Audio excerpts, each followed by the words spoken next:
What's up, Taiwan? I'm Jaime with news from here in Taiwan and around the world. Hundreds gathered in Taiwan's capital of Taipei to commemorate the deaths of people killed in the crackdown on protesters at Beijing's Tiananmen Square in 1989.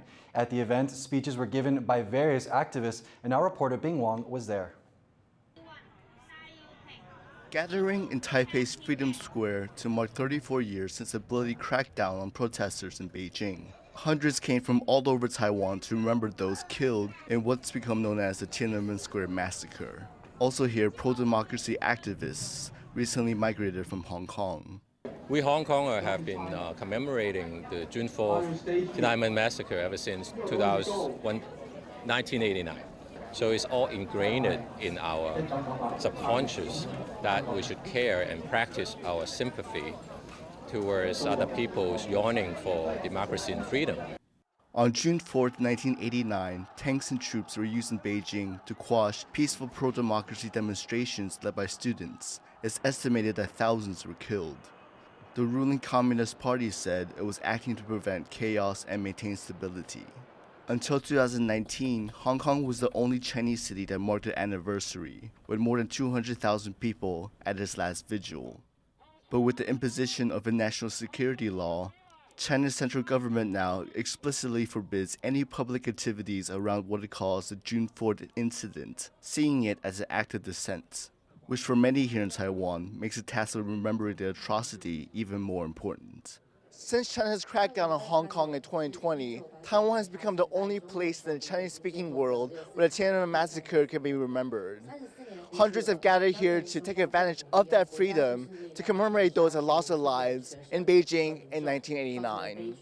Activists here also erected this replica of the Pillar of Shame, a Hong Kong monument to the massacre that was torn down in 2021. 那也希望在这个地方可以声援，在对岸，然后在各地被威权压迫的人民，然后去表达我们想要自由、想要人权的诉求。那我觉得自由是争取而来的，而不是现在可以这样讲话，就是有钱人这样争取。那我们要记住这个历史。 就是也要警惕，就是不要让这个民主自由就这样又被侵害了这样。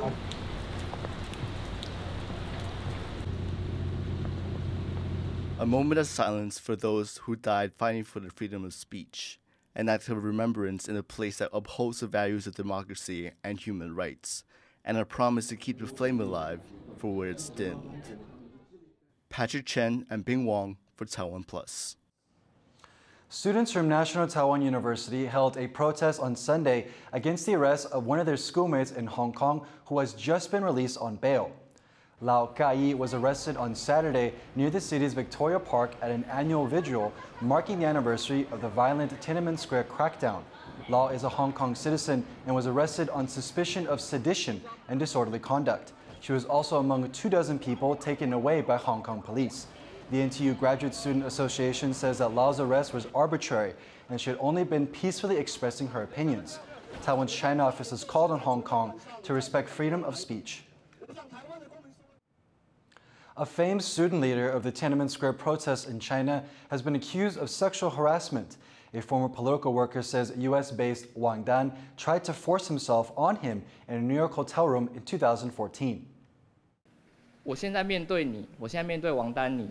我就像是那个站在坦克车面前的人，我很害怕，因为我觉得如果我一个不小心，我有可能就会被你这台坦克打死。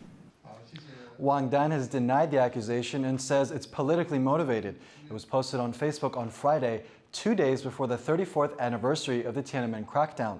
Recently, several Me Too-style accusations of sexual harassment and assault by Taiwan political figures have come to light. Officials in India say a signal fault is to blame for a deadly train crash last Friday in the eastern part of the country. They've also revised the death toll downwards, saying some bodies have been counted twice. John Vetres has the details.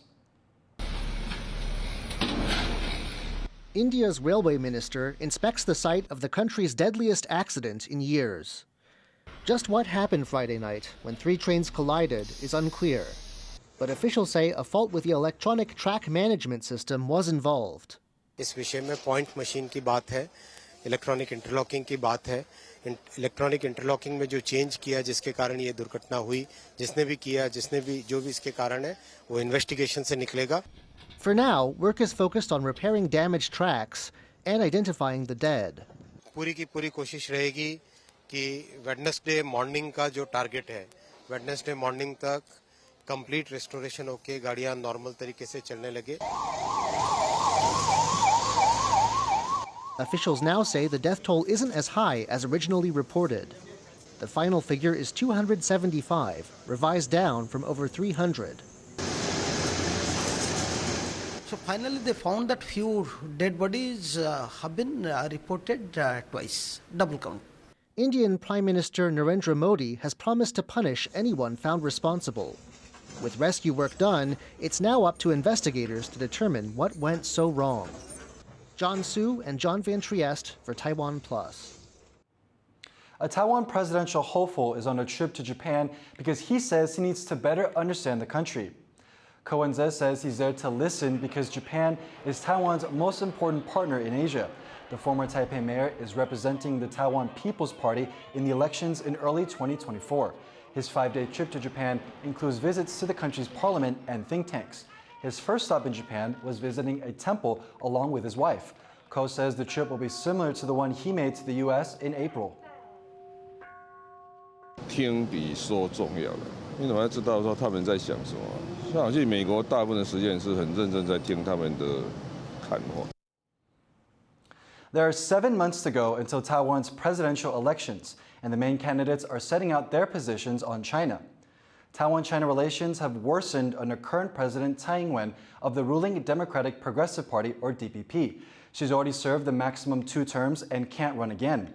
The DPP's candidate is current Vice President and Party Chair Lai Ching-te. Over the weekend, he accused Beijing of trying to whip up fears of war, so Taiwanese will vote for a more China-friendly candidate. But the opposition Kuomintang's nominee, Ho Yo-i, says it's Lai's party that brought Taiwan closer to war. Ho says his aim is to pursue peace. Asia's premier security summit, the Shangri-La Dialogue, has come to an end. This year, the lack of communication between the U.S. and China was a top concern among attendees. Many countries in Asia are now worried about the region's security situation.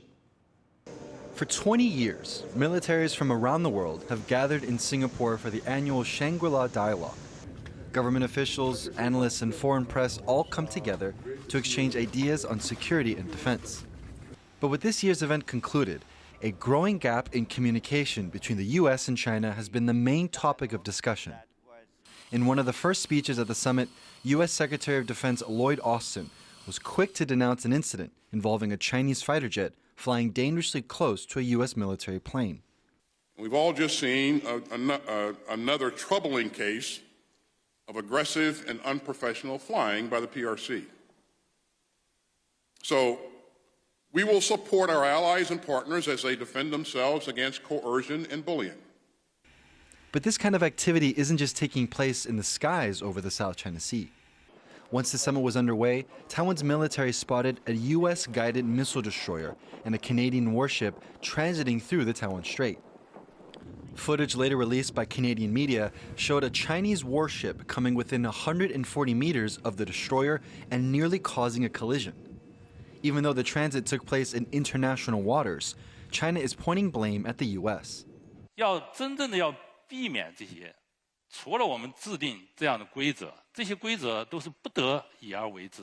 我们要制定这样的规则，最好的办法就是我们各国，特别是各国的军机和军舰，都不要到别的国家领海和领空附近去转悠。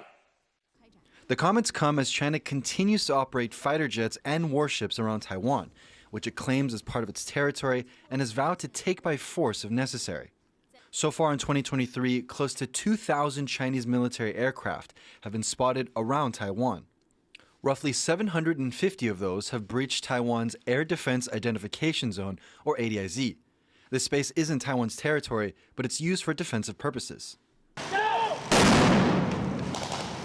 Tensions in the Taiwan Strait are high, and in light of China's aggression, Taiwan has been boosting its combat readiness. The country has increased weapons purchases from the U.S. and has deepened bilateral security cooperation in an effort to harden its defenses. but the U.S. says it still sees communication with China as key to maintaining peace in Asia.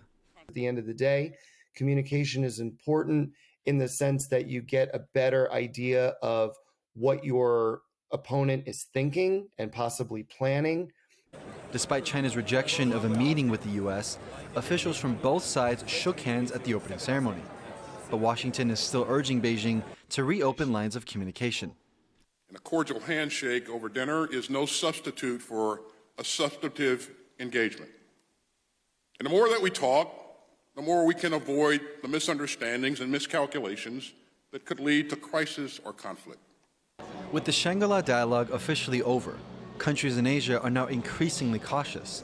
The concern now is what might happen if the current lack of official dialogue between the world's two largest superpowers goes on, and if tensions continue to escalate.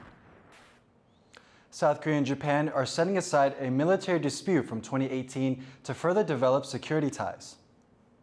예, 그 문제는 재발 방지 대책을 마련하는 데 중점을 두고 실무 협의부터 시작해서 해결해 나가기로 했습니다.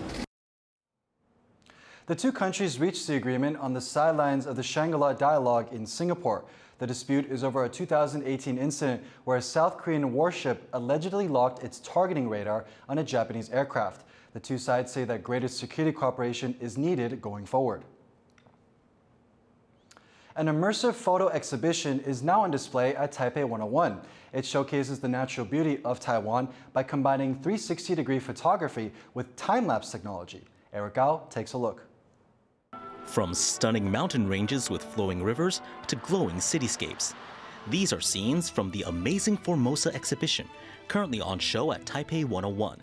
It highlights the natural beauty of Taiwan with the use of time-lapse photography. Viewers can watch as minutes and hours are condensed into just a few seconds. Malaysian photographer Wen-je spent 7 years in Taiwan documenting its natural surroundings. He captured shots of famous attractions like the Blue Tears in a variety of seasons, virtually transporting attendees to these environments. The 360-degree images are combined with natural sound effects and music to make the exhibition an immersive and powerful experience. 我们16颗喇叭，16个轨道，同时都会播放出不同的声音。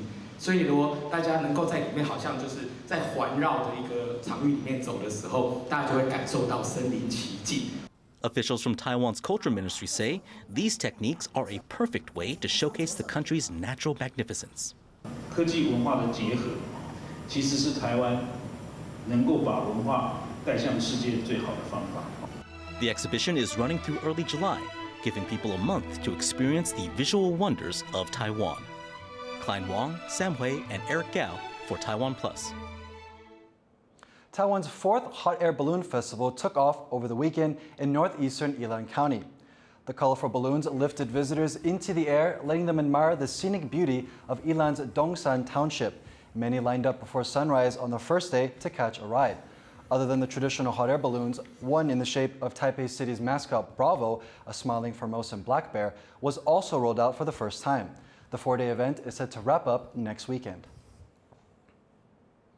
Taiwanese gymnasts swept the podium at the Singapore Gymnastics Open Championships over the weekend. Olympic medalist Li Zikai won gold in the pommel horse competition on Saturday, beating Taiwanese teammates Xiao Youran and Huang Yanzang, who won silver and bronze medals. Li's routine had a difficulty rating of 6.5, the highest among the 8 finalists. Their coach says the team is using the event as a warm-up for the Asian Artistic Gymnastics Championships, which start on June 10th. Thank you for watching What's Up Taiwan. Remember to download the TaiwanPlus app for more stories from Taiwan and around the world. Finally, today we leave you with the images of a surfer in Brazil who surfed barrel waves for 100 days straight. I'm Jaime Ocon. Take care and see you next time.